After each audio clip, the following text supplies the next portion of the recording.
Assalamualaikum warahmatullahi wabarakatuh. Pada pertemuan kelima ini kita akan membahas sequence diagram. Waalaikumsalam Sequence ini warahmatullahi wabarakatuh. bukan antrian ya, tetapi emang namanya sequence diagram.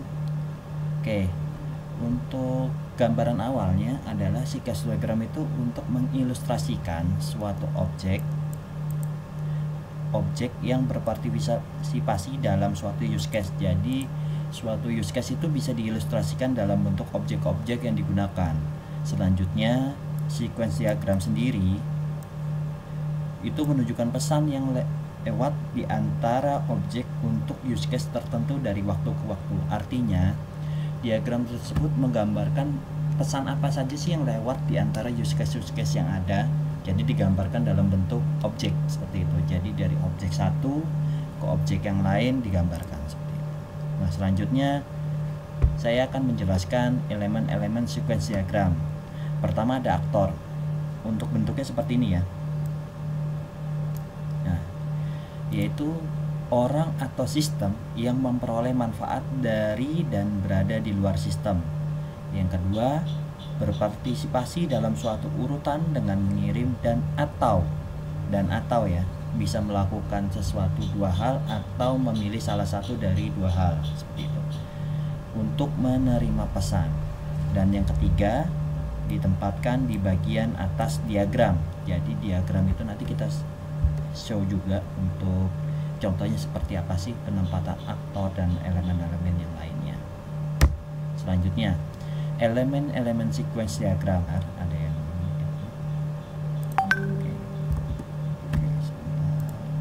nggak ada yang masuk lagi. Oke, elemen-elemen sequence diagram itu bentuknya seperti ini, kotak, disebut objek, yang artinya berpartisipasi dalam suatu urutan dengan mengirim dan atau menerima pesan. Jadi dia bisa mengirim atau menerima pesan seperti dan urutan-urutannya berdasarkan objek ya. Yang kedua, ditempatkan di bagian atas diagram. Oke, jadi atas diagram di tempat, nanti kita contohkan juga untuk penempatan objek itu seperti apa. Tapi penggambaran lain dari objek itu juga ada. Pertama, boundary class itu menggambarkan tampilan program, control class untuk menggambarkan controller, entity class untuk menggambarkan kelasnya. Oke. Selanjutnya, elemen yang selanjutnya adalah lifeline. Itu menunjukkan kehidupan suatu objek selama suatu urutan. Yang kedua, berisi X pada titik di mana kelas tidak lagi berinteraksi. Selanjutnya, elemen selanjutnya adalah execution occurrence atau kejadian eksekusi. Jadi, misal ketika dia mensubmit data itu akan digambarkan elemen seperti ini. Nanti untuk lebih jelasnya adalah merupakan persegi panjang sempit panjang yang ditempatkan di atas lifeline. Jadi di atas ini ditempatkan ini. Yang kedua, untuk menunjukkan kapan suatu objek mengirim atau menerima pesan. Jadi ketika mengirim, pesan diterima atau mengirim pesan itu digambarkan dengan execution occurrence atau kejadian eksekusi. Selanjutnya, message itu adalah pesan yang dikirimkan. Jadi ketika interaksi objek satu ke objek lainnya, ketika mengirimkan pesan, itu pesannya seperti apa sih dan dapat balikan seperti apa. Jadi ini adalah mengirim pesan, ini adalah respon yang didapatkan dari mengirim pesan. Yang artinya di sini penjelasannya, yang pertama, menyampaikan informasi dari satu objek ke objek lainnya. Pemanggilan operasi diberi label dengan pesan yang dikirim dan panah padat. Sedangkan pengembalian diberi label dengan nilai yang dikembalikan dan ditampilkan sebagai tanda panah putus-putus. Oke, sebentar. Oke. Sudah masuk ya. Selanjutnya, elemen-elemen sequence diagram, diantaranya ada word condition. Itu merupakan tes yang harus dipenuhi untuk pesan yang akan dikirim. Jadi semacam trigger atau pemicu suatu pesan itu bisa dikirim atau tidak seperti itu. Ada validasinya lah.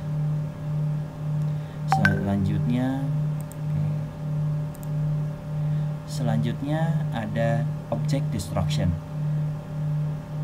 X ditempatkan di ujung lifeline objek untuk menunjukkan bahwa objek tersebut akan keluar dari ekstensi. Jadi ketika suatu proses akan keluar, itu ditandakan dengan X seperti ini. Selanjutnya ada frame, yaitu menunjukkan konteks sequence diagram. Jadi ada suatu tempat yang digunakan proses sequence itu dilakukan. Jadi nanti semua sequence dilakukan ada di dalam konteks ini. Oke, selanjutnya metode MVC. Metode itu adalah model view controller, adalah sebuah metode untuk membuat sebuah aplikasi dengan memisahkan data atau model kita sebutnya dari tampilan atau view dan cara bagaimana memprosesnya. Jadi suatu programming atau suatu aplikasi itu biasanya terdiri dari model, view, dan controllernya seperti apa. Selanjutnya, ini adalah penjelasan yang terdiri dari model. Model itu mewakili struktur data yang seperti tadi ditanyakan oleh Mbak Okta, adalah struktur data itu masuknya yang digunakan untuk di MySQL atau PHP MyAdmin adalah kita membuat model atau struktur datanya. Selanjutnya ada view, adalah bagian yang mengatur tampilan ke pengguna. Dan selanjutnya yang terakhir adalah controller, merupakan bagian yang menjembatani model dan view. Controller berisi perintah-perintah yang berfungsi untuk memproses suatu data dan mengirimkannya ke tampilan program. Jadi model adalah struktur datanya seperti apa yang dibuat, itu bisa menggunakan MySQL di PHP MyAdmin. View-nya itu yang akan ditampilkan dalam program, misalnya kayak di aplikasi-aplikasi yang tampilannya kelihatan itu bisa disebut view. Dan controller itu adalah yang melakukan proses jembatan antara model dengan view. Jadi ada proses yang dilakukan, itu adalah controller. Oke, kalau dari sini mungkin agak kurang ini ya, kurang gambaran seperti apa sih. Nah, ini contohnya yang bisa saya berikan. Misal database penjualan memiliki 4 tabel. Yang pertama, barang, user, transaksi, dan detail transaksi. Oke, barang ini adalah master datanya, user adalah master datanya juga. Jadi transaksi ini adalah tabel yang isinya setiap kali melakukan transaksi itu bisa melakukan increment atau penambahan. Selanjutnya ada detail transaksi yang dilakukan. Nah, dari sini kita bisa masing-masing tabel dibuatkan MVC-nya seperti apa sih? Yang pertama, model berisi variabel sesuai nama field dari tabel beserta fungsi. Selanjutnya, view berupa tampilan form program kecuali detail transaksi. Yang selanjutnya, controller berisi coding yang berhubungan dengan database. Oke, ini adalah contoh penerapan MVC. Jadi kalau sempat belajar programming untuk Java atau apa, contohnya di sini adalah Java sih sebenarnya, di mana penjualan kontrol itu masuknya di controller, di mana ada, kelihatan nggak? Oke, saya perbesar. Di controller sendiri ada barang controller, detail controller, transaksi controller, user controller, di mana barang ini bisa menambahkan barang, detail ini bisa menambahkan detail operasinya, transaksi melakukan penambahan transaksi atau pengurangan transaksi, dan user penambahan user dan pengurangan user. Oke. Dari sini setelah didapatkan controllernya, kita juga ada model ya, penjualan.data, barang.java, detail transaksi, dan user.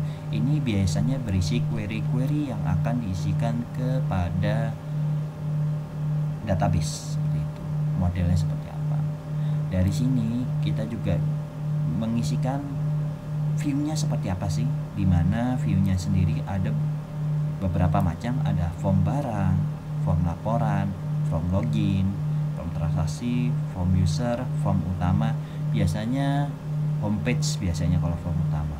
Dan selanjutnya navigator ini adalah kelasnya. Oke.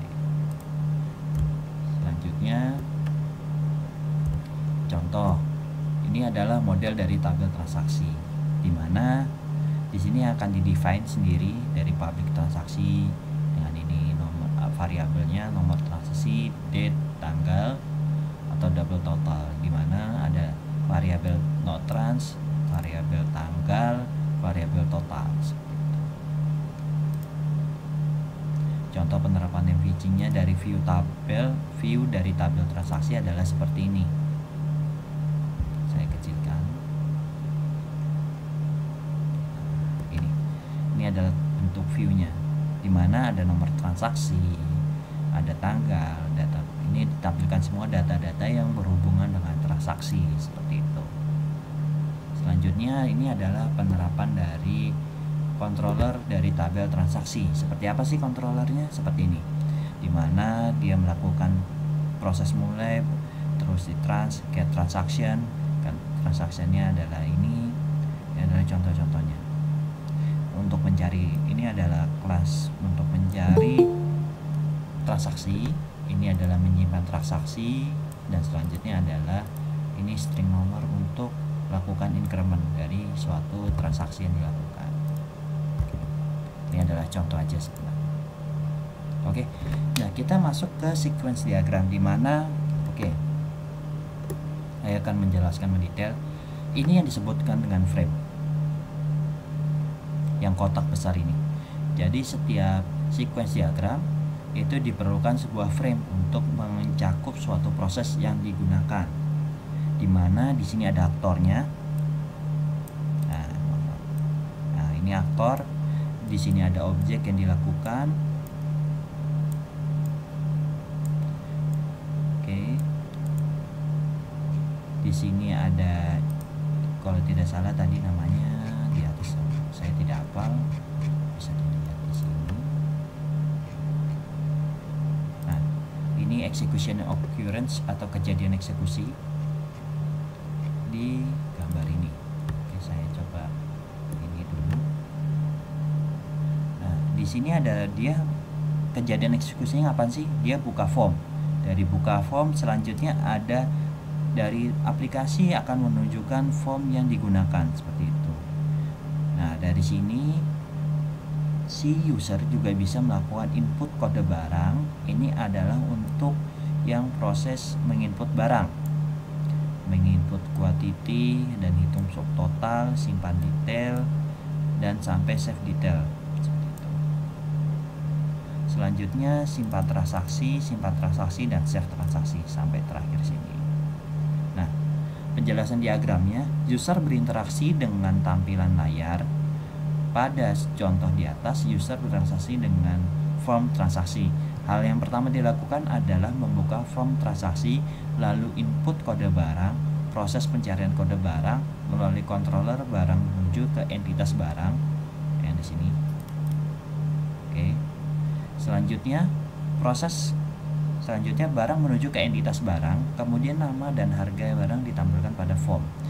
Yang selanjutnya user menginput jumlah beli atau quantity atau jumlah yang barang yang mau dibeli, dan dilakukan perhitungan subtotal dan totalnya. Setelah itu data tersebut masuk disimpan dalam entitas detail transaksi melalui